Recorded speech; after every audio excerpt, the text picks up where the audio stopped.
Be happy to take a few questions if there's any tonight. Minister Edwin from FBC News, if I could just start it off. You mentioned that there are gaps in the details of patient 1. How much of a gap are we talking about? How much information is lacking, and what are the consequences that you are dealing with? We finally got on top of the information gaps that existed initially in our discussions that our people had on the ground, and because of that our people on the ground had to re-strategize in terms of their contact tracing, opening it into the wider group that now exists. And it is important from a whole of nation safety that this decision was done. And this was done because the experts, which is the COVID-19 task force that exists and that has our experts, also with experts that have come from overseas and WHO. We have a WHO expert that's with us, and with other brilliant minds, including one of the associate professors from the FNU. And they've sat down and assessed the risks, looked at what has happened over the last few days, and they've gave us that assessment. And based on that expert advice, government has made the decision that it has made. It's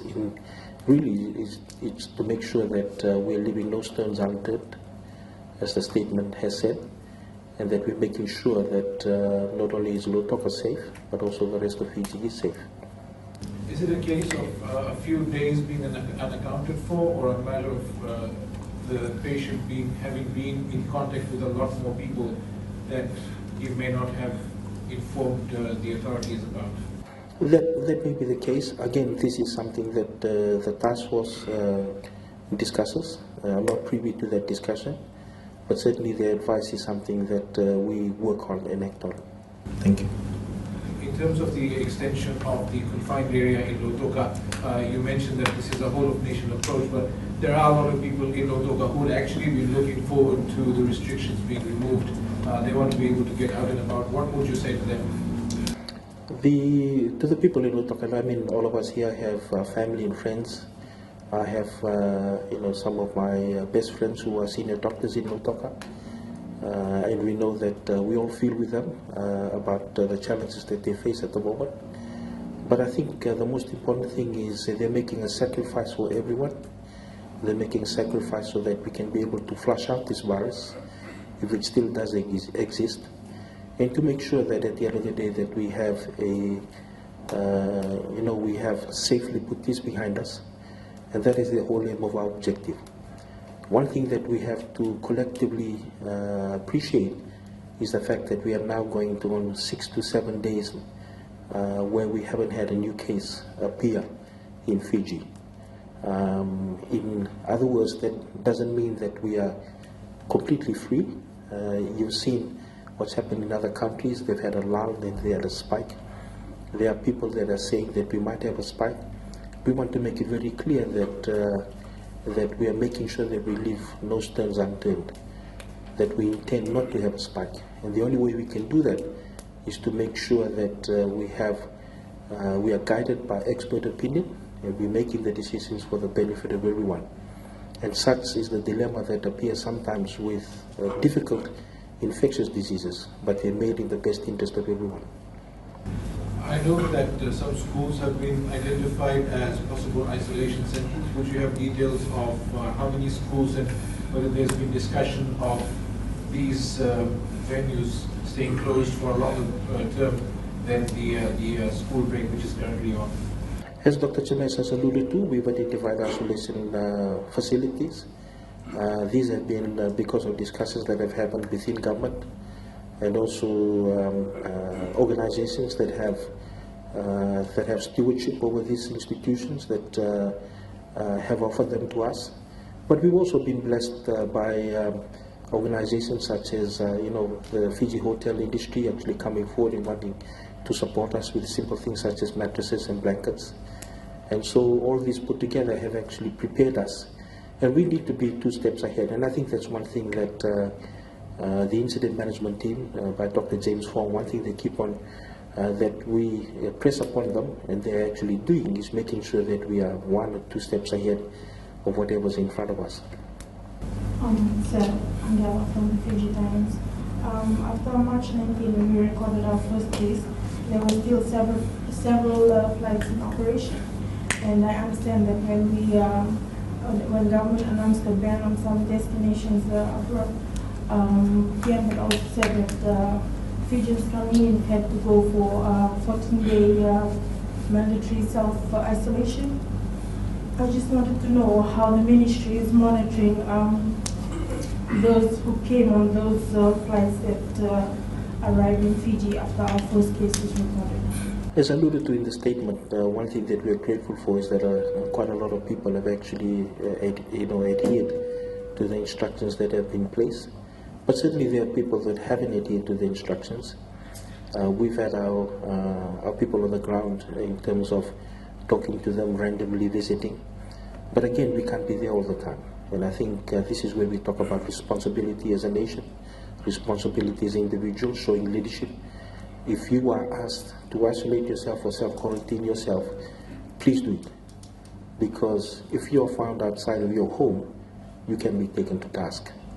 And the reason is very simple. This is all about saving lives.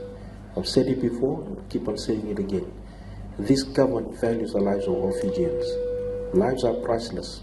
It may not be to the person that is actually jumping his house and wandering around in the middle of the day, going to the market, playing touch rugby and so forth, but it is to us. And it is to many Fijians who are responsible. And it is in the best interest of everyone, not only government, but the nation as a whole, that we all show responsibility. If you're a person asked to self-isolate and self-quarantine, please do it. If you're a person who knows somebody who doesn't do it, please tell us his name. Because we need to make sure we get this behind us. And I've talked about it before, you look at what's happening all around the world, the best health system has a tipping point. The best health system has a tipping point. 1 million ventilators will not solve the issue. What will solve the issue is responsibility and leadership.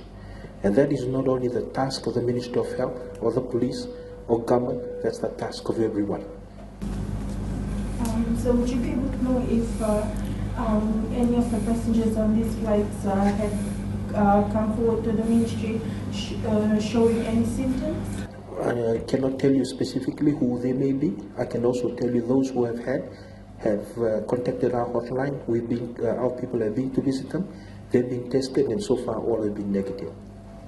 Should Fijians be concerned about Fijians who had arrived into the country from overseas and are not taking this mandatory self-quarantine seriously? Yes, they should be. Because overseas now, they are imposing very severe fines or even imprisonment for those who don't measure up in terms of following the restrictions that are in place. We are no different from some of these countries where they are coming from. And therefore, as I said, they also need to show responsibility by following the instructions that have been given. And with the measures that the ministry has been advocating for members of the public to take seriously, does the ministry have any projected time period of when we should not be expecting any more cases of COVID-19? At the moment, we haven't had any new case of COVID-19.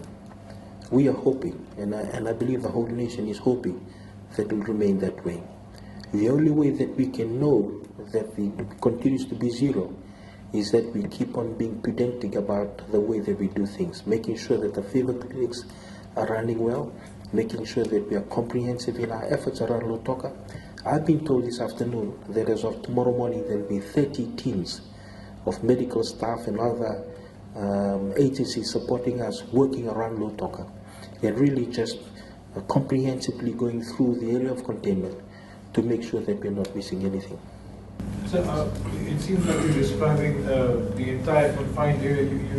Is it that you're targeting every citizen who is in the confined area to get tested? Is that what you're looking at? As much as possible, we want to make sure that we have access to the fever clinic. They have access to the advice that we have, and also being able to tell us if they meet some of our staff on the road to say, look, I may have a person that is sick in our family, and then we can be able to see them. But it's a concentrated, combined, comprehensive effort for the next few days. This is not just about just extending the lockdown for extending its sake. There is a reason for it, and we're going to do due diligence in making sure that we have the resources on the ground to be able to do the effort that we need to do. What percentage of that population would you want to have screened by your team in the next few days? As much as possible. They're working out in terms of how they're going to do it, and the numbers we might be able to have a lot more clarity about that within the next 24 hours or so as they begin. Sir, just with regards to the 5 confirmed cases, we know they're in stable condition. Would you be able to tell us about what treatment plan they're on, given that there is no vaccine and around the world there have been tests? How is the ministry treating them? Specifically, I cannot tell you because I haven't been in touch with them, nor the doctors that look after them. But I can tell you that they are stable, and I can also assure you, with any person that has this illness, the treatment is symptomatic. So, in terms of IV fluids, for example, or maybe things to be able to control fever, if there's second infection, then that will be treated. But those are usually the type of broad treatment regimens that are in place. Any last questions? So I believe there is a criteria in place we meet in order to get tested.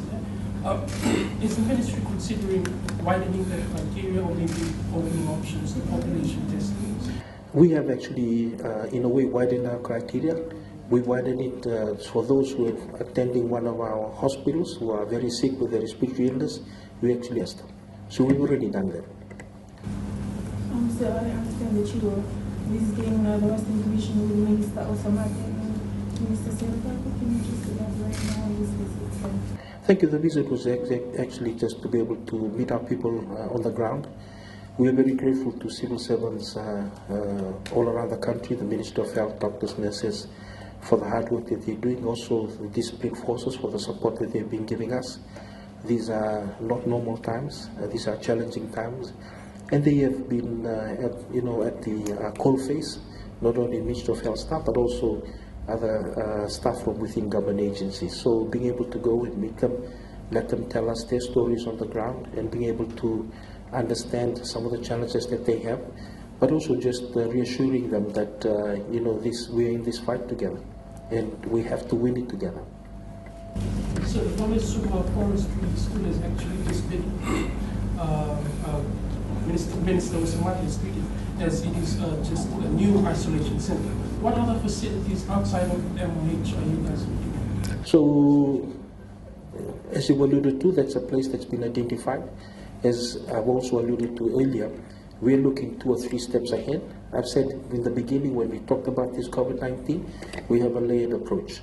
So whilst we're still having just 2 clusters of patients, and we're looking to find if this New Zealand patient actually picked it up from here, we are well ahead in our preparations in case there's mass community transmission of the disease, and we have to do that. So there was a public gathering in New Delhi, and it was believed that there was some Fijian of Indian descendants. Have you received the reports? No, I haven't. Thank you. Thank you very much.